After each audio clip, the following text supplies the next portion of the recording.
Annyeonghaseyo everyone, that means hello. I am Miss Terry Cristobal from English Tribi, and today shall we go on a trip to Korea together? I'm excited to take you on a fun and meaningful journey across the Korean peninsula. From the vibrant and modern South Korea to the traditional and mysterious North Korea. We'll explore their geography, national symbols, and a rich history that spans thousands of years. So sit back, relax, and let's say together, which means let's go and let's begin our Korean adventure. South Korea is located in East Asia, the southern part of the Korean peninsula. It is surrounded by the Yellow Sea to the west, the Sea of Japan, also known as the East Sea, and the Korea Strait to the south. Its only land border is with North Korea, and its border is heavily fortified along the demilitarized zone. The capital city is Seoul, one of the world's leading center for technology, culture, and global business. South Korea has a 50 million population people and is divided into 9 provinces along with major metropolitan cities such as Busan and Daejeon. The country features a mix of mountain, plains, and coastal regions, and 4 distinct seasons that influence everything from traditional culture to modern lifestyle. Korean history begins with the ancient kingdom of Gojoseon, traditionally dated to 2333 BCE. Over time, the peninsula was shaped by the 3 kingdoms, Goguryeo, Baekje, and Silla, each contributing significantly to Korean culture, military strength, and identity. These kingdoms developed early forms of art, religion, and political organization. In 6068 CE, the Silla kingdom unified most of the Korean peninsula, creating a period of great cultural advancement, while the northern region was ruled by the Balhae kingdom. These states promoted trade, literature, and artistic achievements, laying the foundation for future dynasties. While the Goryeo dynasty gave Korea its modern name and is known for major accomplishments such as early metal printing, the creation of Buddhist temples, and the world-famous Celadon ceramics. This period saw the growth of government systems and international exchange. Joseon was a Confucian-based dynasty that shaped Korean society for over 500 years. During this era, King Sejong invented Hangul, Korea's unique writing system. The dynasty also produced advancement in science, architecture, philosophy, and governance that still influence Korean culture today. From 1910 to 1945, Korea was under Japanese colonial rule. This period brought severe cultural suppression, economic exploitations, and attempts to erase Korean identity. While after the World War II, Korea was liberated from Japan but immediately divided along the 38th parallel into North Korea, backed by the Soviet Union, and South Korea, supported by the United States. This division marked the beginning of separate political system. The Korean War began in 1950 when North Korea invaded the South. After 3 years of intense conflict, the war ended in an armistice, not a peace treaty, meaning the two Koreas are technically still at war. The Demilitarized Zone, or DMZ, was established as a buffer zone between the two sides. While in the modern era, North Korea has developed into an isolated and authoritarian country, while South Korea has begun a democratic nation known for rapid economic growth, high technology and global cultural influence through K-pop, films, fashion, and innovation. Despite political division, both North and South Korea has share a deep cultural heritage, including the language, cultural customs, holidays, and ancient history. Many Koreans continue to hope for peaceful dialogue and a future where the peninsula may move toward unity. The national flag of South Korea is called the Taegyeokgi. At the center of the flag is a red and blue Taegyeok symbol, which represents balance between opposing force like heaven and earth or light and dark. Around it are four black trigrams taken from the Chinese philosophy, each representing natural elements such as heaven, earth, water, and air. Together, this symbol reflects harmony and peace. The national flower of South Korea is the mugunhwa, also known as the Rose of Sharon. It blooms abundantly and thrives even in harsh conditions, symbolizing the resilience and perseverance of the Korean people. The word mugung means eternity, showing how deeply the flower represents national pride, strength, and enduring spirit. Hangul is the official writing system of Korea and was created by King Sejong the Great in 1443. It was designed to be a simple, scientific, and easy to learn so that even common people could read and write. Hangul structures is based on how the mouth and tongue move, making it one of the most logical and efficient alphabets in the world. Today, Hangul is celebrated every October 9 in South Korea. The Korean won is the official currency of South Korea and has been in use since 1945. It is represented by the symbol which you shown in this PowerPoint. Backnotes features important historical figures, traditional architectures, and cultural symbols reflecting the nation's heritage and values. The won plays a major role in South Korea's strong and globally connected economy. Already learned about the symbols, the flags of South Korea. With that, let's also know what is it in the flag of North Korea. North Korean national flag is called the Ramhongseik Gongwagukgi. It features a bold red central strip symbolizing revolution, patriotism, and the socialist spirit of the nation. The red band is bordered by thin white lines that represents purity and the traditional heritage of the Korean people. At the top and bottom are broad blue strips which stands for peace, friendship, and unity. On the left side is a white circle with a red star at its center. The stars represent leadership, socialism, and the guiding ideology of the government. Together, the elements of North Korea flag express the country's political identity, national pride, and commitment to its revolutionary principles. With that, let's move on to more opportunity and more information about what is in Korea. Good day everyone, I am your Ainu Araneta from BSF English 3B. So I will be the one to discuss the culture, tradition, and religion of Korea. So first, we have Korean culture. So Korean culture is a blend of ancient heritage and modern innovation.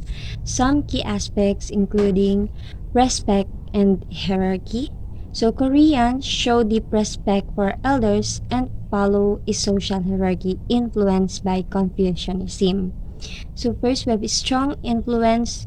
So under respect and hierarchy, we have a strong influence from Confucian values, respect for elders and authority, and also politeness and humility are highly valued. So next, we have family-centered society.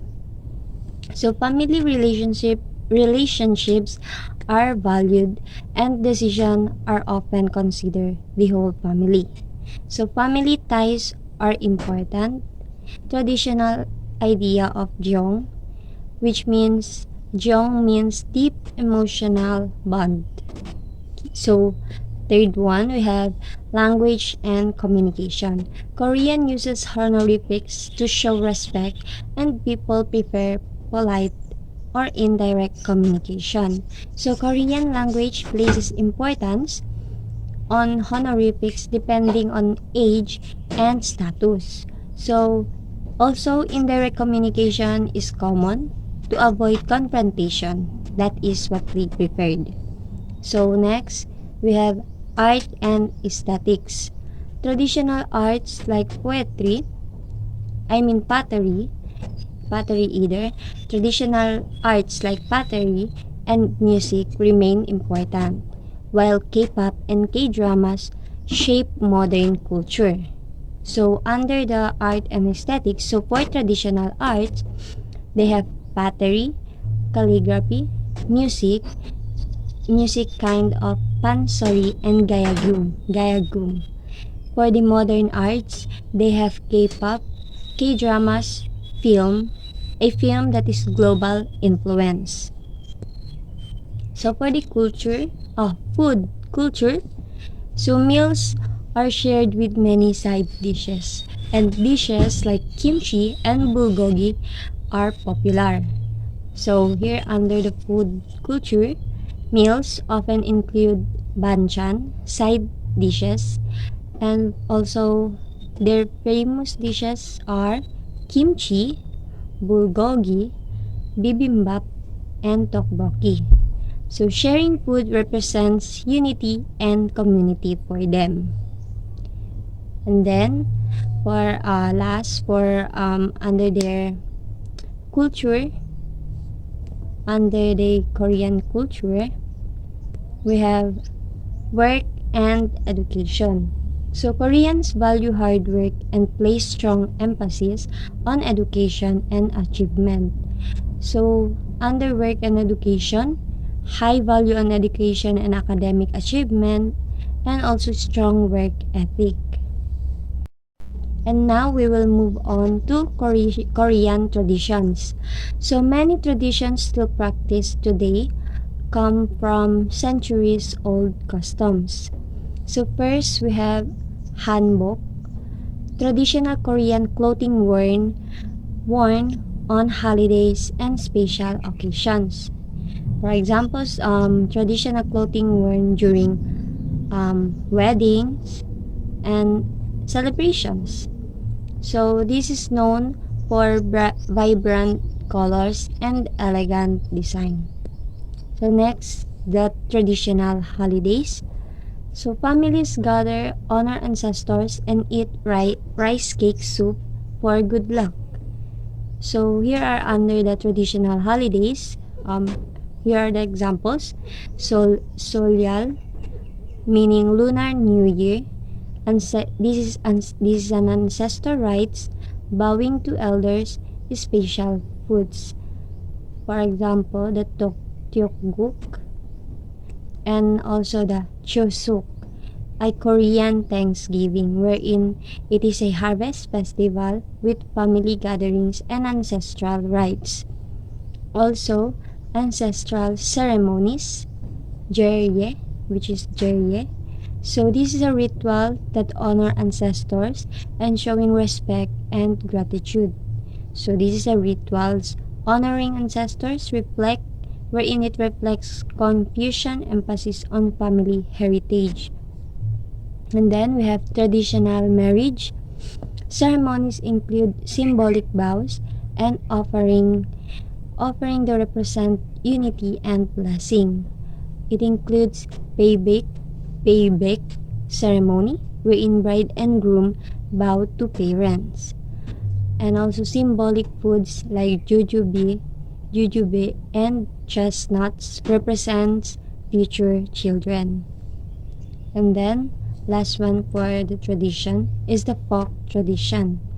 Activities like mass dances, drumming, and kimchi making reflect Korean heritage. Here are the examples. We're in Talchum. Talchum means mass dance. Pungmul, which means folk percussion. And also Kimjang, meaning community kimchi making. Okay, so let's move on to the religion in Korea. So Korea has a diverse religious landscapes and many people blend different beliefs. So Buddhism, we have first the Buddhism focuses on meditation and peace. Many temples are spread across Korea. So Buddhism arrived around the 4th century. So there are temples across the unity, for example, Bulguksa, and also it focuses on meditation, compassion, and harmony. So the next one is Confucianism, a guiding philosophy that shapes Korean manners, family values, and rituals. Technically, a philosophy but acts like a moral and social mold. So it is strong influence on the family hierarchy, respect for elders, education values, and ancestral rituals. And then we have Christianity, a major religion in Korea with active churches and large Christian communities. So it is very significant in Korea, in South Korea rather. It includes Protestant and Catholic communities. It is also known for large churches and active mission work. And then next we have shamanism, an ancient belief involving spirits and rituals performed by shamans. It is for indigenous religion. It is where shamanism includes in indigenous religion in Korea. So it is believed in its spirits and rituals performed by the mudang. So mudang is a meaning the shamans. They are called mudang. Okay, so next, it is still practiced, often blended with other religion. So for the religion, the last one we have non-religious. So many Koreans says they have no religion but still follow cultural traditions. So the non-religious is a large portion of South Koreans today identify as having no religion, although many still practices traditional rituals. So that is all for my part for the culture, tradition, and religion of the country Korea. Thank you. So good afternoon everyone, my name is Alvena George F. Reglado and I'm going to discuss to you about the Koreans literature. So what Koreans influence literature? So Korean literature is influenced by a blend of its native traditions, Buddhism, shamanism, and Confucianism, which shape early classical works. More recently, it has been influenced by Western models introduced through Japan, leading to a development of modern genres. Historical events like Japanese occupation and modernization have also played a significant role, leading to a modern focus on themes like social change, urbanization, and identity. Traditional influences the Buddhism, shamanism, and Confucianism. This belief system provided a moral and philosophical framework for early literature, which often focused on themes like philia, pity, loyalty, and respect. So, furthermore, the most representative action is Yongbi Okshon Ka in 1445 to 47. Songs of Flying Dragons, a cycle compiled in praise of founding of the Yi dynasty. Korean poetry originally was meant to be sung. So, and its forms and styles reflect its melodic origins.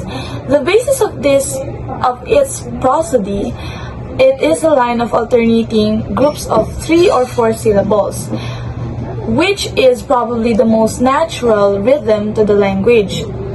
So one of the most famous, or rather earliest poetry or lyric song was the Kong Huin by Yo-ok during Gojoseon. So moving on to the Tripitaka Koreana, there are 4 major traditional poetic forms. We have the Yanga, which is the native songs, or Yogok, special songs, the Changa, the long poems, the Sija is the current melodies, and the Gaza is the verses. Other poetic forms that flourish briefly include the Kyogi style in the 14th and 15th centuries, and the Angchang, which is the words for song, in the 15th century. So additionally, in modernization and urbanization, industrialization in the 20th century are the major theme in modern Korean literature, exploring the loss of the rural life and the challenges of the new urban environments. So in historical events, significant historical events such as Japanese events, Japanese colonial rule, and the subsequent divisions of Korea profoundly shaped the themes and concerns of literature. Korea alphabet, the Hangul, the creation and later widespread adoption and of the Korea alphabet allowed for a broader range of more authors and readers, enabling more diverse voices to be heard in literature. So that's all for today. I hope you understand, and thank you for listening, and I hope you learn new something today. That's all. Thank you.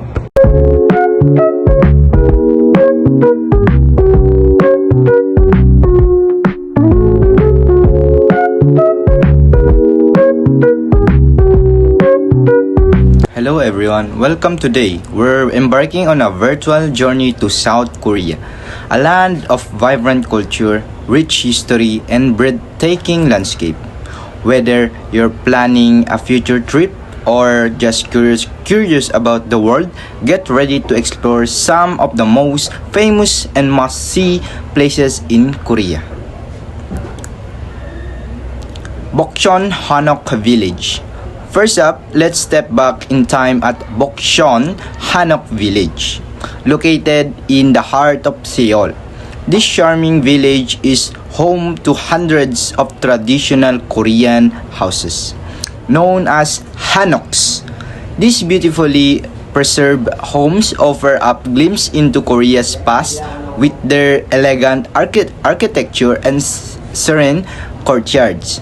Strolling through Bokcheon is like walking through a living museum, where you can experience the harmony of traditional Korean life amidst the bustling modern city. Next, we're off to Nami Island, a picturesque escape just a short trip from Seoul. This enchanting island is famous for its stunning natural beauty, with tree-lined pathways that transform with the seasons. In spring, the cherry blossoms paint the landscape in soft pinks, while autumn brings a fairy display of red and gold foliage. Nami's island is not just a visual threat, it's also a hub for art and culture, hosting various festivals and events throughout the year. It's a perfect spot for a relaxing day trip, offering something for everyone. Our journey continues to Sangjeong Palace, a UNESCO World Heritage Site and one of Seoul's most beautiful royal places. Unlike the more formal Gyeongbokgung, Sangjeong is celebrated for its natural and harmonious design. The palace blends seamlessly with the surrounding landscape, creating a sense of tranquility and balance. Don't miss the Secret Garden, a hidden oasis of fans, pavilions, and manicured gardens that offer a glimpse into the private lives of Korean royalty. We head to Seoul Tower, an iconic landmark perched atop Namsan Mountain. Whether you visit during the day or at night, the views from the tower are simply breathtaking. You know, at night, the tower itself is illuminated with colorful lights, creating a magical atmosphere.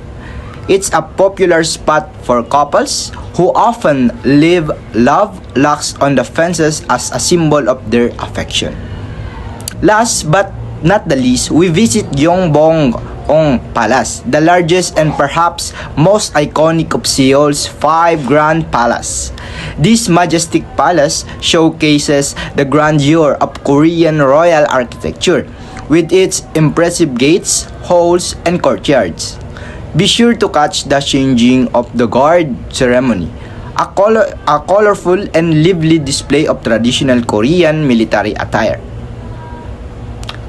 So overall, and that concludes our brief tour of some of Korea's most famous places, from historic villages to stunning natural landscapes and grand palaces. Korea offers a wealth of experiences for every traveler. I hope this virtual journey has inspired you to explore the beauty and culture of this amazing country. Thank you for joining me. Good day everyone, I am Rosemary Bravo and today we will be exploring a comparative analysis Korea to China and Japan. So let's begin with culture. In Korea, culture strongly emphasizes family ties, respect for elders, and a collective sense of community. This is what we call collectivism, where group harmony is more important than individual goals. In China, the culture is shaped by Confucianism, Taoism, and Buddhism, focusing on filial piety or respect for one's parents and social harmony. Meanwhile, Japan blends Shinto and Buddhist beliefs, but its culture focus is slightly different. It emphasizes politeness, honor, and harmony in social relationships.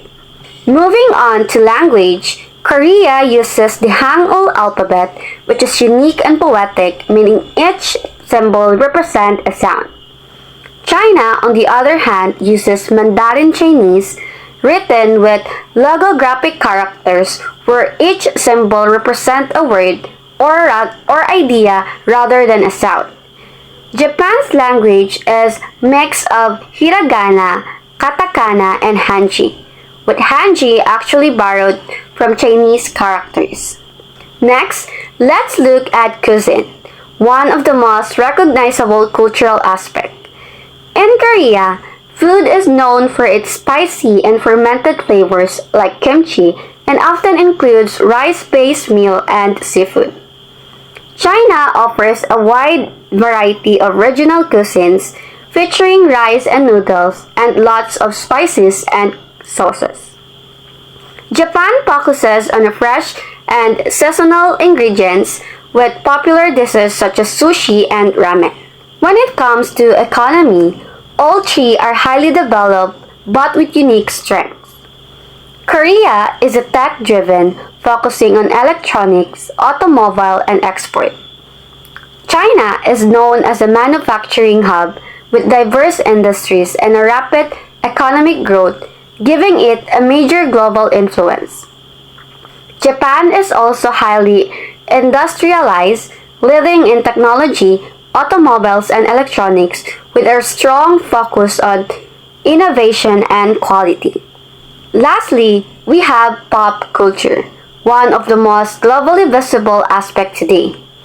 Korea is famous for K-pop, K-dramas, and beauty products, all of which have made a huge global impact, often called the Korean Wave. China has a growing film industry, along with traditional art and modern pop music gaining international attention. Japan is known as worldwide for anime, manga, video games, and fashion, all of which have become a central part of global pop culture. To sum up, Korea, China, and Japan share similarities such as valuing harmony and respect. Yet, they stand out with their own cultural flavors, languages, and global contribution. Thank you so much for listening. That's all for my part. So, good day everyone. My name is Mika Isoberano and I'm going to discuss the Korea's famous author. So, we have the classic and modern author, which is Kim Young-ha. Was born in Hwacheon in 1968, whose childhood was marked by frequent moves due to his father's military career, and a gas poisoning causes him to have a memory loss. So Kim Young-ha started his professional writing in 1995, and he was received many of Korea's major literary awards such as Hyundai Literary Award and Dong Literary Award. So Kim Young-ha famous work was I Have the Right to Destroy Myself, Your Republic is Calling You, Black Flower, and A Diary of a Murder. So next is Han Kang. Han Kang was born on November 27, 1970. She began her career in 1993 as a poet but has since written mainly novels and short stories. So she was the first woman to win the Man Books International Prize. So her famous work was The Vegetarian, The Human Acts, and The White Book. So next is Shin Kyung. Shin Kyung was born on January 12, 1963. So Shin Kyung was Look After Mom and I'll Be Right There. So Hwang Sok-young, a leading figure in Korean literature.